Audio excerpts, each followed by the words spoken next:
Today I am going to teach you unification of Italy.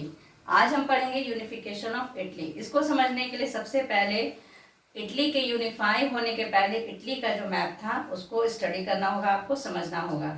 उसके बाद हम लोग पढ़ेंगे कारण क्या थे, what were the reasons of unification of Italy.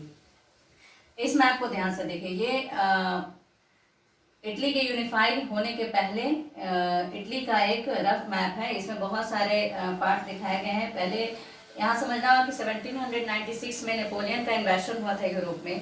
तो इटली उससे पहले बहुत बड़ा था, लेकिन बहुत सारे लोगों के अटैक करने से, नेपोलियन के अटैक करने से यहाँ पे बहुत सारे छोटे छोटे नेशंस थे जो जिस पर नेपोलियन ने अधिकार कर लिया था। उसके बाद उसने बहुत सारे छोटे छोटे स्मॉल स्टेट्स जो थे उस पर रूल करना आसान हो, इसके लिए उसने 4 हिस्सों में इसको कर दिया था। 4 बड़े बड़े स्टेट्स इसको बना दिए। वो 4 हिस्से कौन से थे?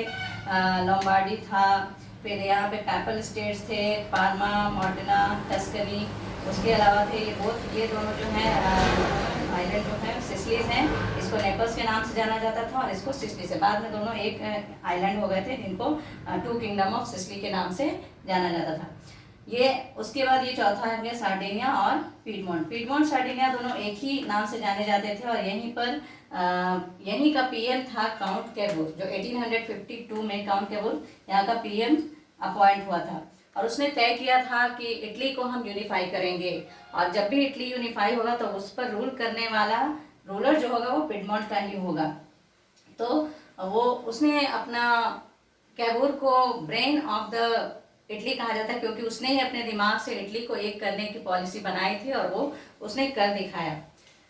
तो उसको इटली को यूनिफाई करने से पहले हमें ये समझना हो कि और भी क्या कारण थे। इटली जो छोटे छोटे हिस्सों में बटा हुआ था, जिसको पहले ही यूनिफिकेशन का पहला स्टेप नेपोलियन ने ही कर दिया था, लेकिन नेपोलियन की जब हार हो गई थी 1850 में, तो कांग्रेस ऑफ वियना जो मीटिंग बुलाई गई थी जिसमें बहुत बड़े बड़े पावर थे, रशिया, प्रशिया और ऑस्ट्रिया और ब्रिटेन थे, उन लोगों ने क्या किया कि नेपोलियन के सारे इन्फ्लुएंस को ख़त्म करने के लिए बहुत सारे पार्ट जो थे यूरोप के आपस में बांट लिए।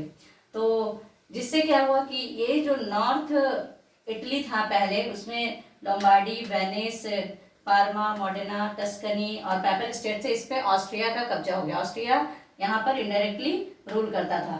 लोम्बार्डी और वेनिस तो पूरी तरह से उसके कब्जे में थे। यहाँ पे इंडिपेंडेंट किंग्स थे, लेकिन ऑस्ट्रिया की पॉलिसी से ही ये लोग काम करते। तो इनडायरेक्टली ऑस्ट्रिया यहाँ पे रूल करता है। ऑस्ट्रिया एक बहुत बड़ा एम्पायर था। इस तरफ देखिए, इधर ऑस्ट्रिया है, इस तरफ फ्रांस है, ऊपर ब्रिटेन है।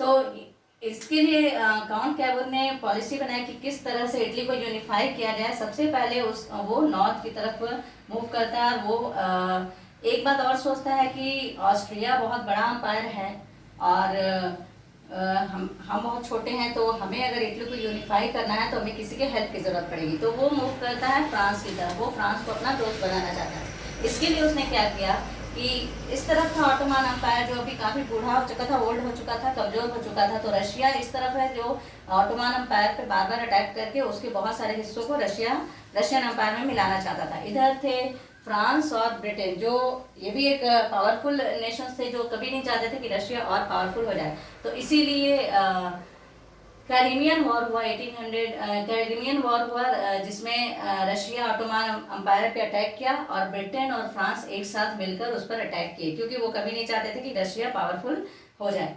तो इटली को या सार्डिनिया पिडमोंट के राजा को या पीएम को कोई मतलब नहीं था इस लड़ाई से, लेकिन फिर भी इसने फ्रांस का साथ दिया। इसने कहा कि हम आपका साथ देंगे बशर्ते कि आप इटली को यूनिफाई करने में हमारी मदद करें। क्योंकि एक रीज़न और था कि ये जितने भी पार्ट थे यहाँ सभी लोग एक ही कल्चर को फॉलो करने वाले थे। सबका लैंग्वेज एक ही था, इटालियन लैंग्वेज था। तो लैंग्वेज कल्चर सेम होने की वजह से ऐसे भी ये लोग सब एक होना चाहते थे, यूनिफाई होना चाहते थे अपने आप को स्ट्रॉन्ग करने के लिए। नेपोलियन के अटैक की वजह से ये लोग समझ गए थे कि हमें यूनिफाई होना पड़ेगा, स्ट्रॉन्ग होना पड़ेगा अपने आप को बचा कर रखने के लिए। तो फ्रांस और ब्रिटेन की सहायता की इसमें काउंट कैबूल ने कैरिबियन वॉर में, और रशिया हार गया। फ्रांस और ब्रिटेन दोनों जीत गए। तो उन्होंने कॉन्फ्रेंस बुलाई। उस कॉन्फ्रेंस में इन्होंने इन्विटेशन दिया था काउंट कैबूल को भी। इनवाइट किया कि भाई आपने भी हमारी मदद की, हमारे दोस्त हैं तो आइए, और इनको एक स्पीच देने के लिए कहा गया। तो काउंट कैबुर ने ऐसा स्पीच दिया जिसमें सबको समझ में आया कि इटली के जो छोटे छोटे नेशंस हैं जो ऑस्ट्रिया के अधिकार में है, वो इंडिपेंडेंट होना चाहते हैं और यूनिफाइड इटली के साथ यूनिफाई होना चाहते हैं, सबकी लैंग्वेज भी एक है। तो उन्होंने बहुत अच्छा स्पीच दिया जिसकी वजह से फ्रांस और ब्रिटेन दोनों की सिंपैथी इसको मिल गई। वो लोग भी सोचने लगे कि ये छोटे छोटे नेशंस हैं तो क्यों ना इनको एक करने में मदद की जाए। और तब फ्रांस और ब्रिटेन काउंट कैबोर के और या फिर सार्डिनिया पिडमोंट के फ्रेंड बन गए। और तभी फ्रांस ने एक वादा भी कर दिया उसी दिन कैबोर से कि आपको जब भी इटली के यूनिफिकेशन में हमारे मदद की ज़रूरत हो, हम आपको मदद करेंगे। तो पहला स्टेप लिया काउंट कैबोर ने लोम्बार्डी और वेनिस को एक करने का।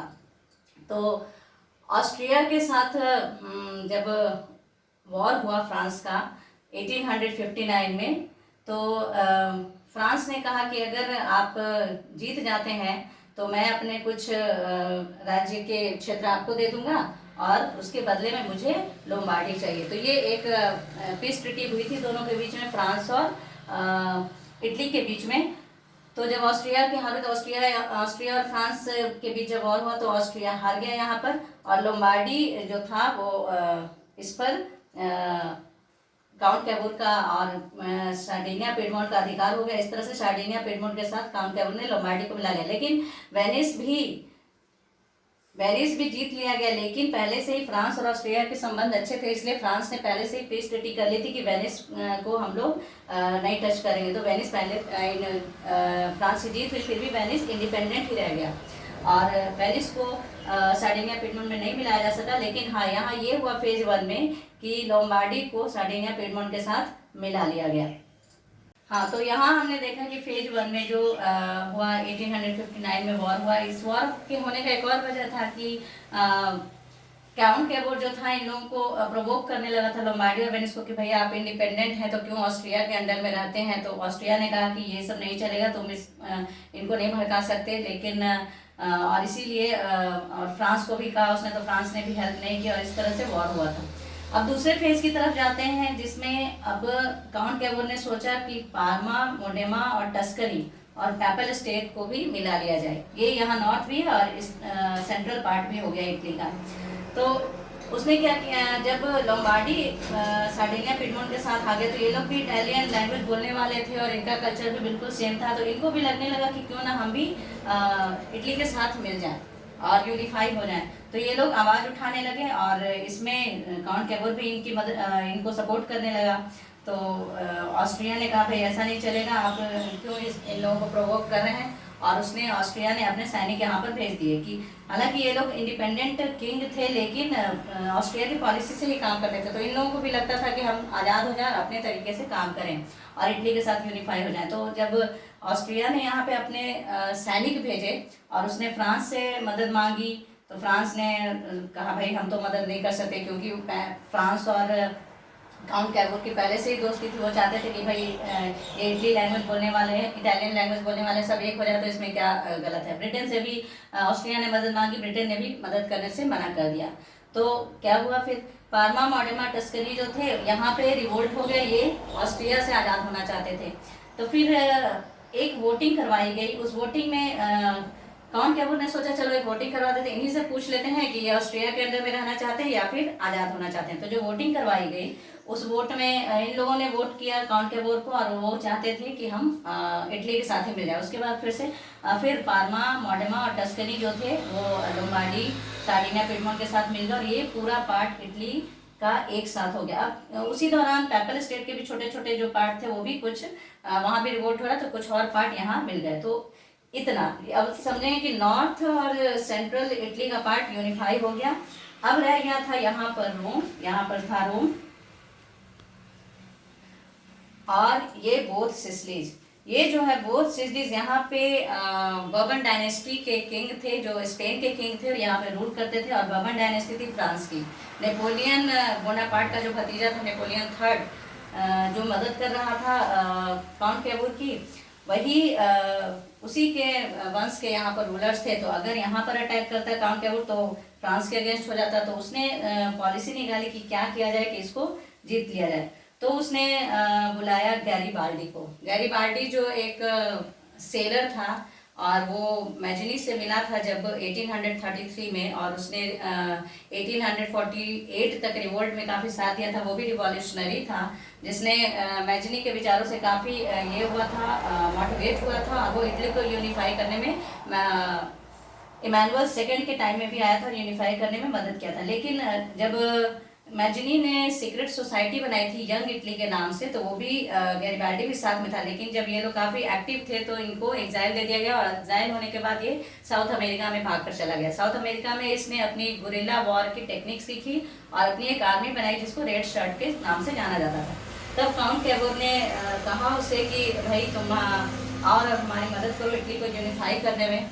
तो वो गुरिल्ला वॉर टेक्निक जानता ही था, उसके पास अपनी आर्मी भी थी। लेकिन यहाँ पर एक प्रॉब्लम था कि अगर इस तरफ से वो आता है तो यहाँ पे ऑस्ट्रिया के यहाँ पे पोप जो था उस रोमन कैथोलिक लोगों को फ्रांस का काफ़ी सपोर्ट था। तो फ्रांस की आर्मी हमेशा यहाँ रहती थी पोप को सपोर्ट करने के लिए।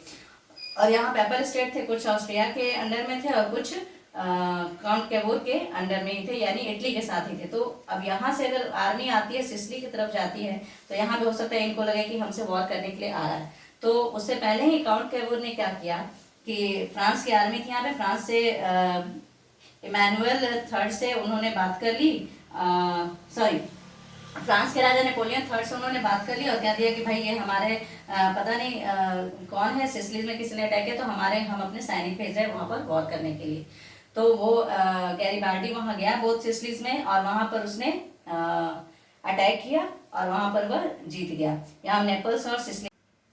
हाँ, तो यहाँ देखते हैं हम कि सेकेंड फेज में 1860 में ये मिडिल पार्ट सेंट्रल पार्ट जो था इसका यूनिफिकेशन हुआ, और गैरिबाल्डी के हेल्प से 1860 में यहाँ पर बोथ सिस्टीज, ये जो दोनों आइलैंड हैं इनको भी यूनिफाई कर लिया। अब नॉर्थ, सेंट्रल और साउथ को भी लगता था कि हम भी एक हो जाएं, यूनिफाई हो जाएं। तो जब गैरिबाल्डी यहाँ आया था तो यहाँ के लोग भी सैनिक की तरह लोगों ने गैरिबाल्डी की मदद की, और रेड शर्ट्स उसकी आर्मी थी, तो ये भी जीत लिया गया। और ये यहाँ पर फ्रांस के बर्बन डायनेस्टी के लोग थे, तो इससे काउंट कैबोर ने पॉलिसी बनाई कि भाई ये पता नहीं कौन आ गया है वहाँ पे वॉर कर रहा है, तो हमारी सैनिक वहाँ जाएगी हेल्प करने के लिए। तो यहाँ लेकिन गैरिबाल्डी काफ़ी स्ट्रॉन्ग था और उसने यहाँ पर जो भी बर्बन डायनेस्टी के किंग थे उनको हरा दिया, सिसिलीज को एक कर लिया। तो साउथ भी अब इसमें यूनिफाई हो गया। अब रह गए यहाँ पर, अब रह गया यहाँ रोम और यहाँ रह गया वेनिस। तो इसके बाद तभी 1861 में काउंट कैबोर की डेथ हो गई। वो इतना दिन रात काम करता था, सोता भी नहीं था। वो इटली को यूनिफाई करने के लिए इतना डीप सोचता था और दिन रात काम में लगा रहता था, जिसकी वजह से उसकी 50 ईयर्स के एज में ही डेथ हो गई। अब काउंट कैबोर की डेथ हो जाने के बाद अब सारी जिम्मेदारी आ गई यहाँ पिडमोंट के राजा किंग विक्टर इमानुअल थर्ड के ऊपर। तो अब उनको क्या करना था, इटली को यूनिफाई करने के लिए दो चीज़ें रह गई थी, वेनिस और एक रह गया था यहाँ पर पेपल स्टेट के कुछ क्षेत्र और रोम। यहाँ रोम में फ्रांस के सैनिक थे और यहाँ वेनिस पर ऑस्ट्रिया का अधिकार था। तो उसी दौरान हम लोग पढ़े थे यूनिफिकेशन ऑफ जर्मनी में कि ऑस्ट्रिया और प्रशिया की काफ़ी लड़ाई थी। दोनों ही प्रशिया चाहता था यूनिफाइड जर्मनी का राजा बनना, तो इसकी उनकी अपनी लड़ाई थी। तो तभी 1866 में सैडोवा की लड़ाई हुई प्रशिया और ऑस्ट्रिया के बीच में। उससे पहले प्रशिया से दोस्ती कर ली थी। किंग विक्टर ने एक पीस ट्रीटी साइन हुआ था कि अगर ऑस्ट्रिया और आपकी लड़ाई होती है तो उसमें मैं आपकी मदद करूंगा, और अगर ऑस्ट्रिया हार जाता है तो वेनिस हमें दे दिया जाए। ऐसा ही हुआ, प्रशिया को सिंपैथी थी किंग विक्टर से, और उसने जब 1866 में सैडोवा की लड़ाई हुई तो ऑस्ट्रिया बुरी तरह हार गया, प्रशिया जीत गया और वेनिस अभी आ गया किंग विक्टर के पास। तो ये पार्ट भी यूनिफाई हो गया 1866 में। ये थर्ड फेज की बात कर रहे हैं हम लोग। अब रह गया रोम। रोम में फ्रांस के सैनिक थे, तो फ्रांस पे तो सीधे अटैक कर नहीं सकता था फ्रांस के सैनिकों पे, क्योंकि इनका रिलेशन अच्छा था, और पिडमोंट के ही राजकुमारी से नेपोलियन थर्ड की शादी भी हो गई थी, जिससे इनका अपना रिलेशन भी बन गया था। तो इस तरह से सीधे लड़ाई नहीं हो सकती थी। तो प्रशिया ने यहाँ पर अटैक किया और एक फ्रांस और प्रशिया की यहाँ पर लड़ाई हुई, वॉर हुआ, जिसमें और फ्रांस को अपने सैनिक यहाँ से रोम से हटाने पड़े पोप को, और प्रशिया की सिंपैथी पहले से ही थी इटली के साथ। तो इसलिए क्या हुआ कि रोम में किंग इमानुअल ने अपने अपने सैनिक भेजे। फ्रांस हार गया तो उसने अपने सैनिक यहाँ से हटा दिया और किंग इमानुअल ने यहाँ पे अपने सैनिक भेजे, रोम को उसने कैप्चर कर लिया। लेकिन पोप को कहा कि यहीं पे एक वेटिकन सिटी, छोटा सा कंट्री, आप किसी के अंडर में नहीं, ना ही प्रशिया के, ना ही हम इटली के अंडर में, आप एक इंडिपेंडेंट कंट्री वेटिकन सिटी के मालिक, क्योंकि रोमन कैथोलिक के काफ़ी बड़े सपोर्टर थे फ्रांस, तो इसलिए वो और इटली के लोग भी, तो इसीलिए उसके खिलाफ नहीं जा सकते, यहाँ रिलीजियस मैटर हो जाता। तो इसलिए पोप को एक नया देश दे दिया गया, वेटिकन सिटी, जो यहीं पे है, और रोम पे इसका अधिकार हो गया। तो फाइनली नॉर्थ, साउथ और सेंट्रल पार्ट पूरी तरह से इटली के कंट्रोल में आ गया, और यहाँ के राजा, जो पिडमॉन्ट के ही राजा थे, किंग विक्टर इमैनुअल III, वही राजा बने, और इस तरह से इटली का यूनिफिकेशन हो गया।